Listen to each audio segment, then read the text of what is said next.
সাটুরিয়া উপজেলা শিক্ষক সমিতির নির্বাচনকে কেন্দ্র করে বিএনপি নেতার উপর নৃশংস হামলার প্রতিবাদে শনিবার দুপুরে এক সংবাদ সম্মেলন অনুষ্ঠিত হয়।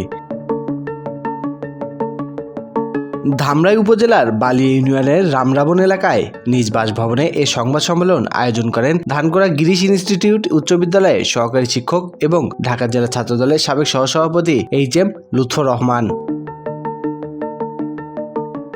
লুৎফর রহমান সাটুরিয়া উপজেলা শিক্ষক সমিতির সাধারণ সম্পাদক পদে প্রার্থী ছিলেন। সংবাদ সম্মেলনে তিনি তার উপর হামলার বর্ণনা দেন এবং ঘটনার পর তাকে প্রাণনাশের হুমকি দেওয়া হয় বলে অভিযোগ করেন তিনি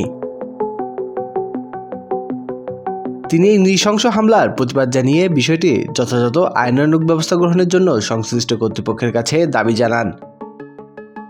বাশার সাহেব এবং তার সহযোগী রহমান সহ আরও অনেক লোকজন যারা ছিলেন আমার উপরে হামলায়, তো এদের উদ্দেশ্যটাই হলো মূলত যে এই কমিটিটাকে যদি তাদের মতো করে নিতে পারেন তাহলে তারা এখান থেকে লুটেপুটে খেতে পারবেন।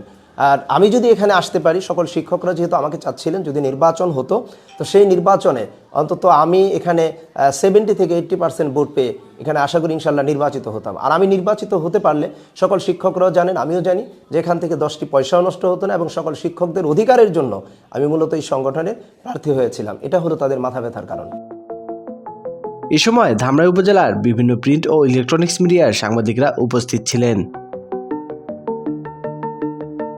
স্বাধীনতা টিভি বাংলা নিউজ ডেস্ক।